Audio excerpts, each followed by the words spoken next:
Hi, welcome back to my channel. It's been a long time since I posted any content.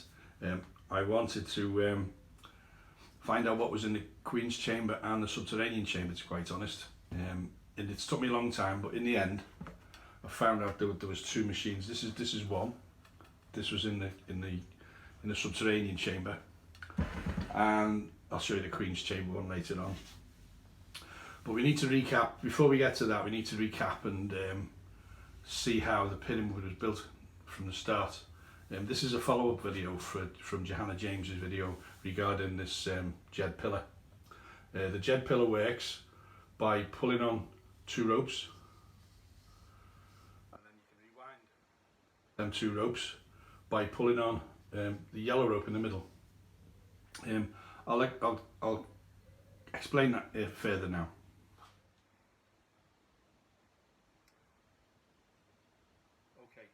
The part you need to make this Djed work is a socket in the ground, which this represents a hole in the ground. Then you need a pivot for a socket to rotate in.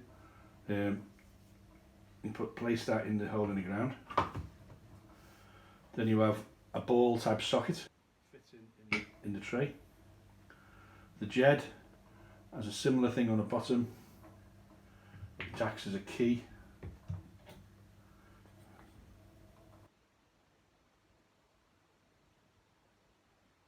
And then it fits in a crook that goes on the top. In this instance, this thing is replacing the crook. I'm by myself, so this part of the Djed is the winch part. So you would wrap a tow rope around the base of the once this rotates, you would tighten the tow rope around the base of this, and something would haul towards the Djed. This top part is the motor. You've got two red ropes. If you pull on one, it rotates. Now if you pull on the yellow one, it rewinds the red one. So you can see that? So pull on the red, it rotates one way, and pull on the yellow, it rotates the other way. So why you've got two red ropes, I'll explain in a minute. But that's the simple function of it. It rotates left and rotates right, clockwise and anti-clockwise. And this part of the base of the Djed acts as a winch at the same time. Now why you have two ropes, I'll break now to the small model I've built. So this is a miniature version of the Djed pillar. Why we have two ropes is because it goes to two gangs of people, one on the left and one on the right.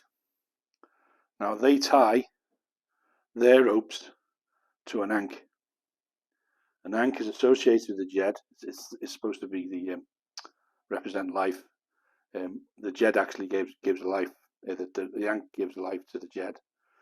And why they tie the ropes to this ank is that although this surface looks flat and level, in real life it would be all over the place, up and down, pretty smooth, but not perfect. If the men were running in one straight line, if one person tripped, it would affect the others following in behind. So it's easier to tie a rope to the ank and then fan out over the top of the plateau. And if one person falls, it doesn't interfere with anybody else. So we can then rotate the Djed. So they have two teams, left and right. And you have one, the yellow rope that was on the bigger model before. This would represent the yellow rope. So as these guys run away from the Djed and it rotates, this guy would walk towards the Djed because it would rewind his rope. Yeah. So that's the principle of it. Running from the left and from the right would keep the machine in balance. It's also in balance because on the ramps, the weight is below the pivot point. I'll show you with a little experiment. So back in the day, talking about balance, back in the day when you were at school, you did the experiment with a fork and a cork. I'm sure you can all remember it. And it remained in balance because the mass was below the pivot point. If the mass was above the pivot point, it'd just fall over. Because the masses are about 70 degrees now, well, the two ramps are, it's still in balance because the mass is still below the pivot point, and it takes the crook. Where's the crook? It takes a crook, puts a position over the top to push the load away from the pyramid. Okay, so you've got the crook holding the Djed up in balance. It's up to these two guys. To pull on these ropes with equal tension. So the two blocks are hauled up to the platforms both at the same time.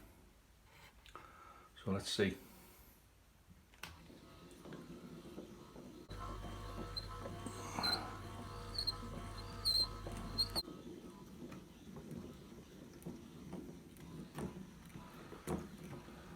Oh, when it gets to this point on the wall, there's no other way around it. The sled is going to slide, or the stone is going to slide against the side of the wall here. The symbol that takes care of that is the flail. To me, the flail is a type of buffer, like fenders on a boat that prevent the boat from hitting the side of the dock. The flail prevents the side of the stone from hitting this part of the ramp. So it's onto the ramp, both at the same time, so it stays in balance. Once it reaches this stage, the two ropes are thrown back down to the bottom, and these guys with the wasps, they catch the rope and make sure it's fed down properly.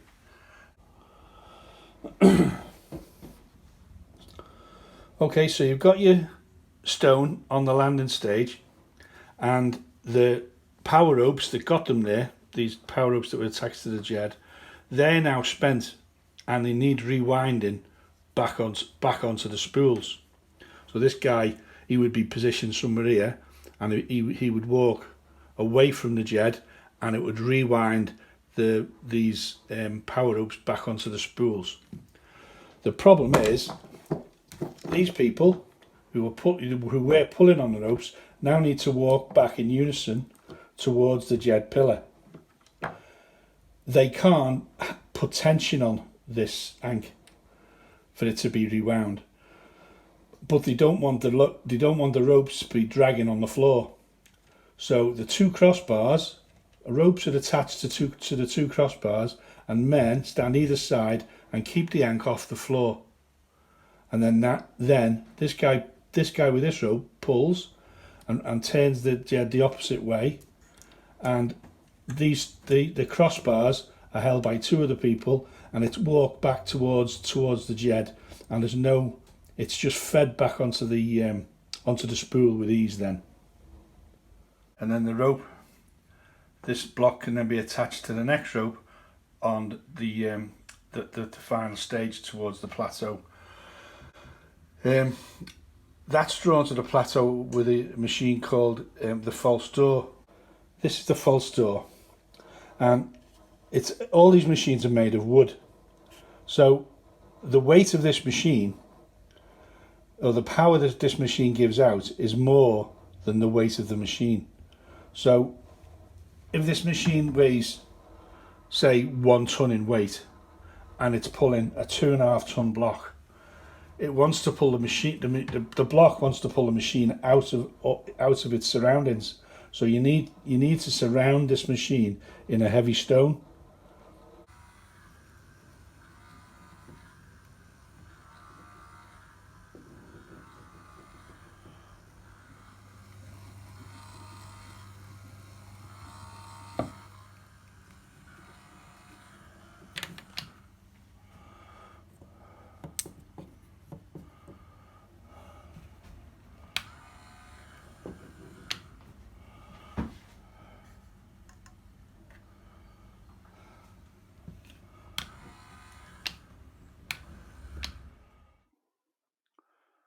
Okay, you've got your block onto the pyramid plateau now, and as I can see, you're left with two problems. First of all is the problem of this false door. You need a weight to hold it down. And these false doors are put on the pyramid from the beginning, not during construction, but they need to be put on right at the start. And the stones that hold this in position are levered up from stage to stage, right? Now, granite makes up 8,000 tons of the Great Pyramid, and the total tonnage is 5.9 million tons. So there's 2.3 million blocks, make 5.9 million tons of stone, and 8,000 tons of that stone is granite, which represents 0.136%. Now, you wouldn't build a ramp 85 meters high or a single ramp to drag 70-ton stone blocks excuse me, up the pyramid when you need them from the start. So the big blocks, the 70-ton blocks above the King's Chamber, were put on the pyramid at the start. And all that the Djed had to concentrate with is blocks of 2.5 tons going round the outside. Now the machine that dragged the blocks, or the 70-ton blocks, onto the plateau was the machine in the subterranean chamber. I was going to do it in this video, but I think I'm going to have to leave it for another video to explain it further. I don't want to make these videos 30, 40 minutes long each. So I'll end it there. Please like and subscribe. And if you do subscribe, I've got an idea. If you do subscribe, there's names. Let me just put it in. There's names on the pyramid there, on my new pyramid. So if you first 10 new people to subscribe, I'll print the name, stick it on the side of my pyramid. See you on the next one. Bye now.